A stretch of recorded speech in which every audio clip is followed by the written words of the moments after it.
Olá pessoal, sejam bem-vindos ao meu canal. Não esqueçam de fazer a sua inscrição para que você possa acompanhar todos os meus vídeos. Nós vamos trabalhar agora a disciplina Direito Constitucional 3 e o tema da aula é Direito Ambiental.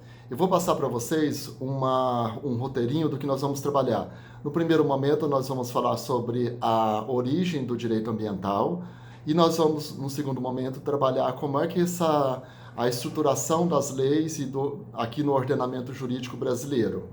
Bom, toda essa história do direito ambiental começou em 1972 com a Conferência de Estocolmo, na Suécia. Por que aconteceu essa conferência? Por conta do avanço da poluição, e naquela época a poluição maior era a poluição atmosférica, por conta da Revolução Industrial, do uso exagerado da queima de minérios para a produção de energia. Isso criando uma atmosfera poluída e começaram a surgir problemas ambientais. Vocês notem que os anos 50 e 60 foram anos muito poluídos, foram anos em que a poluição avançou muito, principalmente na Europa. Então, em 1972, os países desenvolvidos e alguns países também, naquela época se chamava de subdesenvolvidos, esses países se reuniram em Estocolmo para tratar sobre questões ambientais. O Brasil estava lá, o Brasil também participou dessa reunião, dessa conferência, e ele teve um posicionamento também em relação ao clima.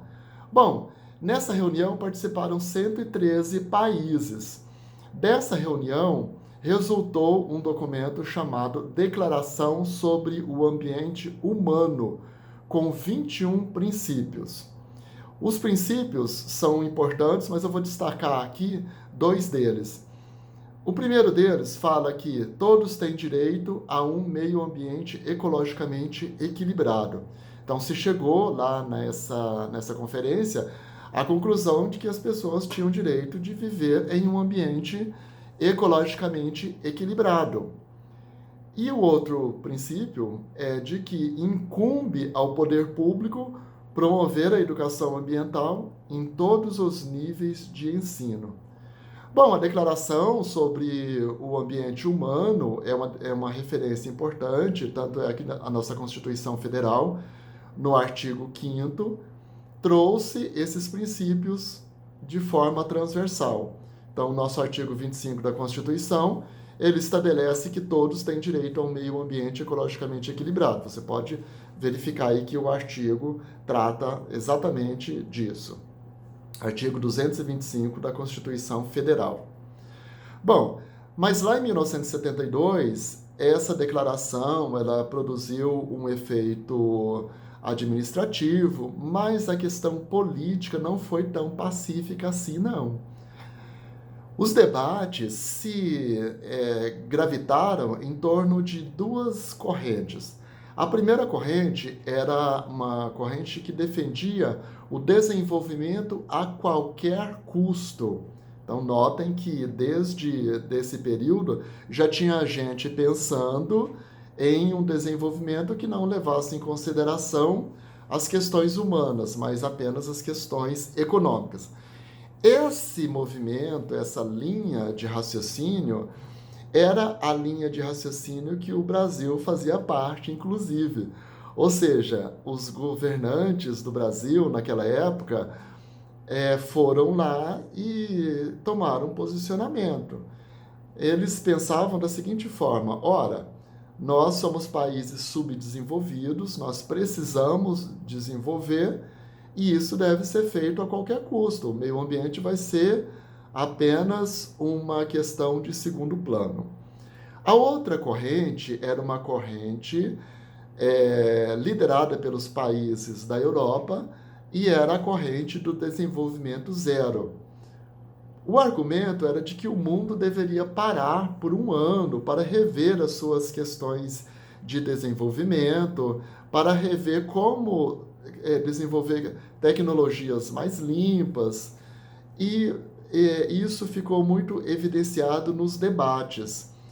Naquela época, gente, as questões não foram tão tranquilas, não. Aliás, nunca é tranquilo em relação ao meio ambiente e a defesa dos direitos em relação ao meio ambiente.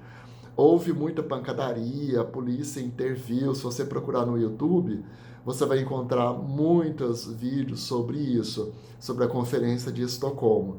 Quem defendia o desenvolvimento a qualquer custo é, levava em consideração que os países precisavam desenvolver as suas economias. E quem defendia o desenvolvimento zero pedia para que os governantes parassem de investir em poluição, parassem de investir em guerras e investisse mais na proteção ambiental. A declaração sobre o meio ambiente humano, fruto dessa Convenção de Estocolmo, é até hoje uma referência para os países em relação à proteção e à legislação, à confecção de legislações ambientais. A Conferência de Estocolmo foi muito importante, mas houve aí um empate de ideias. É como se fosse um 0-0. As pessoas ficaram impactadas, a sociedade ficou impactada, mas pouco se evoluiu em relação às políticas globais. Fato é que o Brasil, embora tenha tido esse comportamento que não foi lá muito sustentável, mas o Brasil voltou de lá com uma ideia um pouquinho mais avançada e foi de lá que surgiu, né, o argumento para a definição da nossa política nacional de meio ambiente. A nossa política nacional de meio ambiente, ela é uma norma que está estabelecida, inclusive em lei. Essa lei, que está já em vigor desde 1981, é a nossa Lei 6938 de 81, que estabelece a nossa Política Nacional de Meio Ambiente. Na época, lá em 1981, nós não tínhamos uma política definida para o meio ambiente. Nós não tínhamos, inclusive, um Ministério de Meio Ambiente. Nós tínhamos lá uma estrutura que ficava dentro da Casa Civil, mas era uma secretaria destinada a assuntos ambientais. Então era uma coisa muito incipiente ainda, muito inicial. Bom, em 81, então, se criou essa estrutura, né, de meio ambiente. Foi criado aí a estrutura da seguinte forma: se criou o Conselho Nacional de Meio Ambiente. O Conselho Nacional de Meio Ambiente, ele ficou responsável por estabelecer as resoluções para a gestão ambiental aqui no Brasil. O primeiro passo nesse sentido foi trazer aqui a estrutura do estudo de impacto ambiental, né, que faz parte do licenciamento ambiental, que na época não existia. Então, essa lei é muito importante. Ela trouxe os fundamentos, os objetivos e os instrumentos da proteção ambiental no Brasil. Dentre esses instrumentos está a obrigatoriedade do estudo, do licenciamento ambiental e do estudo de impacto ambiental para empreendimentos, e esses empreendimentos são os empreendimentos industriais. Na época, gente, não existia essa coisa de fazer estudo de impacto ambiental para instalação de empresas. Isso tudo veio depois dessa norma, da 6938 de 81. Aqui nós temos um marco inicial importante. Bom, o que acontece? Essa lei definiu, né, ela trouxe a definição, uma definição importante, que é a definição do que seja meio ambiente. Pela essa lei, nós temos a seguinte definição, que meio ambiente é o conjunto de interações de ordem químico, físico e biológico que permite e rege a vida em todas as suas formas. Esse é o chamado conceito biocêntrico de meio ambiente. Significa que esse conceito da Lei 6938 de 81 trouxe a vida ao centro da proteção. Esse conceito ele vai sofrer uma, uma alteração significativa lá em 1988, quando a Constituição Federal traz uma nova definição de meio ambiente. Esse conceito vai ser ampliado, mas espera um pouco, por enquanto nós estamos em 1981. Então, em 1981 tivemos essa importante conquista, que é a Política Nacional de Meio Ambiente e esses instrumentos de proteção. Bom, mas em relação ao mundo, como é que o mundo caminhou? Vamos à política global novamente. Se a Conferência de Estocolmo de 72, ela trouxe as primeiras, né, críticas em relação aos governos, em relação à sua política e legislação de meio ambiente, em 1984, o mundo vai se reunir novamente. Essa reunião aconteceu, aí dessa vez, ela aconteceu nas Nações Unidas e foi a Conferência Mundial sobre Meio Ambiente e Desenvolvimento. Esse evento foi aí organizado pela ONU e foi praticamente uma continuação daquele movimento da Conferência de Estocolmo. Os países se reuniram novamente, os ânimos ainda estavam exaltados, e a ideia era o seguinte: olha, lá em 1972 nós tivemos uma bifurcação, ou seja, duas ideias antagônicas. Essas ideias antagônicas, elas precisam se unir em torno de uma ideia única. E foi isso que a Conferência de Estocolmo fez. Ela trouxe um debate bifurcado, um debate acelerado, mas em 1984, a reunião da ONU ela tentou fazer essa união de ideias. Bom, se pensou o seguinte: olha, nós não podemos ficar parado em um desenvolvimento zero, porque isso levaria a um colapso, principalmente da economia. Mas nós também não podemos continuar com a política de desenvolvimento a qualquer custo. Então, o que nós podemos fazer? Podemos chegar a um meio termo, cada um cede um pouco, e nós podemos criar uma segunda via, uma terceira via. E qual é essa terceira via? Gente, foi aí que se falou em desenvolvimento sustentável. Ou seja, nós podemos nos desenvolver, mas nós temos que pensar na sustentabilidade. E essa sustentabilidade é o tema central dessa conferência sobre meio ambiente.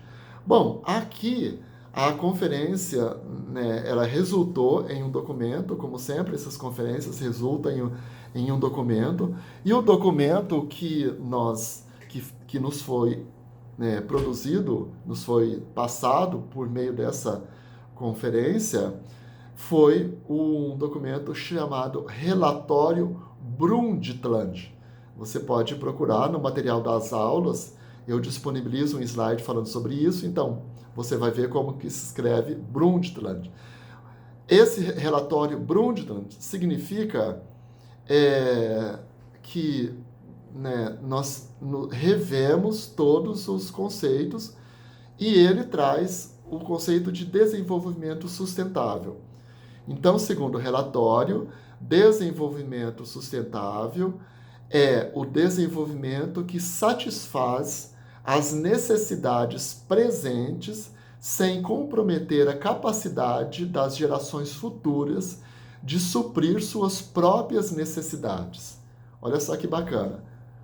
Esse documento, esse relatório, ele foi em homenagem, né, esse nome é em homenagem a Gro Harlem Brundtland, que foi a primeira-ministra da Noruega que presidiu essa conferência. Olha só aí as mulheres fazendo bonito em relação ao meio ambiente.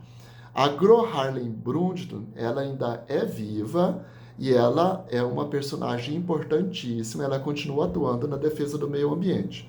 Ela não é mais primeira-ministra da Noruega, mas ela continua atuante na defesa do meio ambiente. Esse relatório Brundtland é um relatório técnico, ele tem relativa complexidade, mas ele foi traduzido para uma linguagem mais simples em 1987. Vocês podem procurar aí no Google que você vai achar. E o documento se chama Nosso Futuro Comum. Tem até um vídeo também no YouTube falando sobre isso, passando as informações do relatório. É um vídeo muito importante que trata desse importante movimento. Pode procurar aí, chamado Nosso Futuro Comum. Segundo essa ideia do nosso futuro comum, a Terra, gente, ela não nos foi passada pelos nossos pais. Ela nos foi emprestada pelos nossos filhos. Então nós temos que cuidar da Terra porque ela não nos pertence, ela pertence às gerações futuras.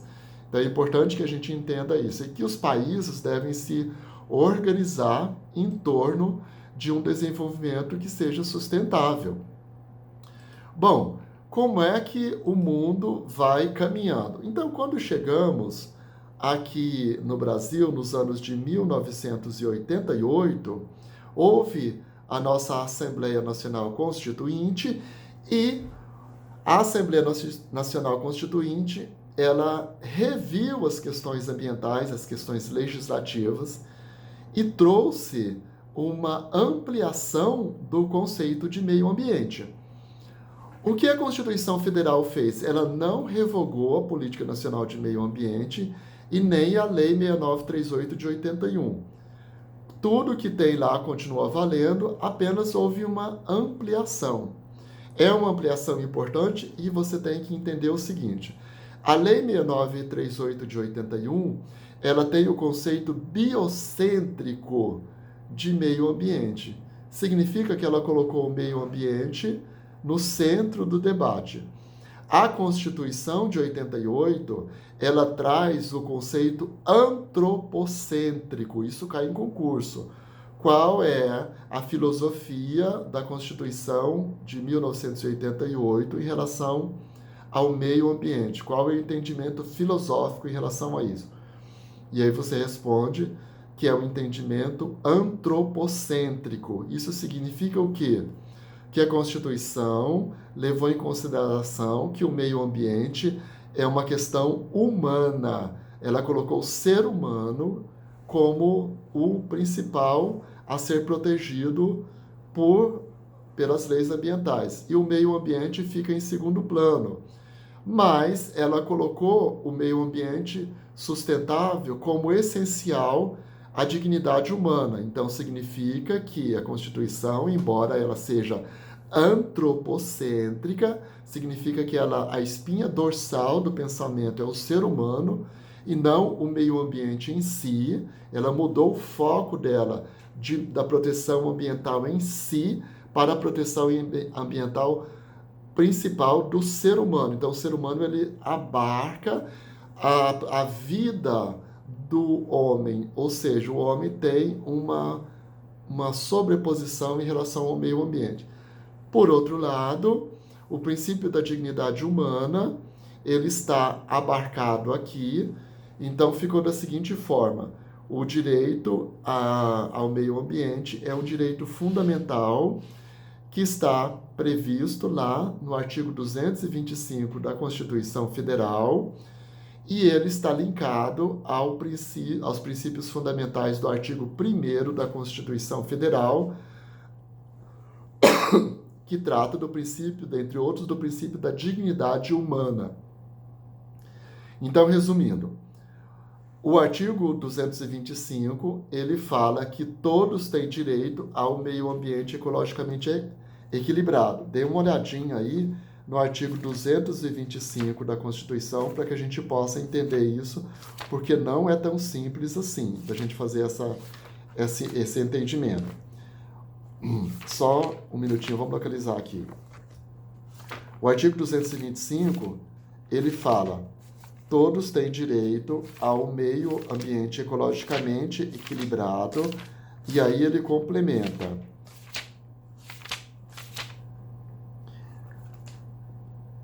bem de uso comum do povo e essencial à sadia qualidade de vida. Então, aqui a gente tem a noção clara de que não há uma dignidade humana sem um meio ambiente equilibrado. Então, prova disso são esses desequilíbrios ambientais afetando a saúde humana. E aí ele fala mais ainda, incumbindo-se ao poder público e à coletividade o dever de defendê-lo e preservá-los para as gerações futuras. Então, significa o quê? Que o meio ambiente, aqui é nosso artigo 225, ele incorporou os conceitos de sustentabilidade lá do relatório Brundtland. Significa que nós, o poder público e a coletividade deve preservar o meio ambiente para as futuras gerações. Esse é o entendimento do artigo 225 da Constituição. Continua valendo aquela Lei 6938 de 81, continua valendo, mas o conceito foi ampliado. A Constituição, ela também ampliou as áreas do meio ambiente. Então, nós temos o seguinte entendimento a partir da Constituição de 88. As classificações de meio ambiente foram ampliadas. Aqui nós não temos só o meio ambiente natural. A Constituição Federal trouxe também a ampliação de meio ambiente cultural, meio ambiente artificial e meio ambiente do trabalho.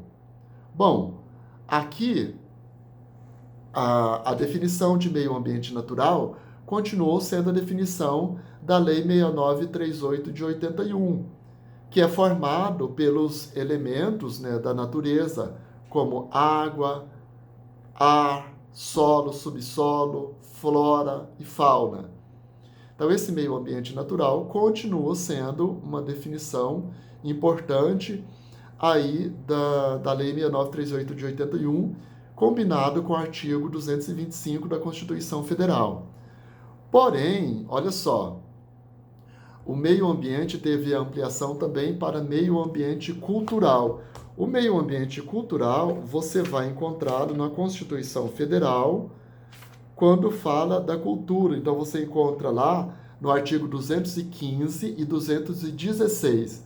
Então o que a Constituição entendeu como meio ambiente cultural? Constitui-se patrimônio cultural do povo brasileiro os bens de natureza material e imaterial tomados individualmente ou em conjunto, portadores da referência à identidade, à ação e à memória dos diferentes grupos formadores da sociedade brasileira. E aí você tem, né, uma ampliação como as formas de expressão, que está no inciso 1º do artigo 216, os modos de fazer, criar e viver, as criações científicas, artísticas e tecnológicas, e por aí vai. Então, o artigo 216 traz aqui o que significa meio ambiente cultural. Além disso, a Constituição também trouxe a definição de meio ambiente artificial. Então, ele entendeu o seguinte: meio ambiente artificial é aquele meio ambiente que não é o natural e nem é o cultural. É o mundo artificial do qual nós vivemos. Então, nessa definição, que está no artigo 182, é a definição da política urbana. Essa política urbana é a que define aí o que é o foco da proteção. São os prédios, as edificações e como é que isso vai interagir com o meio ambiente cultural e com o meio ambiente artificial. Então, o artigo 182, ele fala: a política de desenvolvimento urbano executada pelo poder público municipal, conforme diretrizes fixadas em lei, tem por objetivo ordenar o pleno desenvolvimento das funções sociais da cidade e garantir o bem-estar dos seus habitantes. Bom, como é que essa política, aqui quando ele fala conforme diretrizes gerais fixadas em lei, quais são essas diretrizes fixadas em lei? Bom, essas diretrizes elas foram fixadas por meio do Estatuto da Cidade. Então, o Estatuto da Cidade, que é a Lei 12.587, é a lei que regulamentou o artigo 182 da Constituição Federal, e ela trouxe a ideia do plano diretor. Foi a partir daí que se tem, então, para garantir aqui, olha, as funções sociais da cidade e o ordenamento urbano, trouxe a figura do plano diretor por meio dessa regulamentação. A partir de então, todas as cidades fazem o seu plano diretor e esse plano diretor ele traz o ordenamento e o uso sustentável no ambiente urbano. Vocês peguem essa norma, que é muito importante, e deem uma olhadinha lá nas suas dimensões, ok? Bom, e aí nós também temos o meio ambiente do trabalho. Então, por que se pensou em meio ambiente do trabalho? O meio ambiente do trabalho, ele está regulamentado, está previsto lá no artigo 200 da Constituição. Esse artigo 200, ele trata do Sistema Único de Saúde, e ele trata da saúde da população. Então, nós fazemos uma interpretação do artigo 200 lá no inciso 8º, que trata colaborar na proteção do meio ambiente, nele compreendido o do trabalho. Por que ele está ligado aqui à área da saúde do artigo 200 do inciso 8º?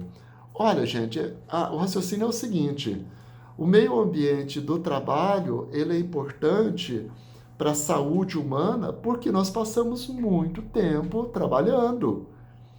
Então, é natural que se pense no meio ambiente como elemento de proteção da saúde do trabalhador. Então, aí nós temos várias normas instituindo o direito do trabalhador a um ambiente ecologicamente equilibrado. Nós já estudamos que a Constituição ela é regida pelo princípio da integralidade, ou seja, a Constituição tem que fazer sentido todos os seus artigos. Então, o meio ambiente ele é transversal.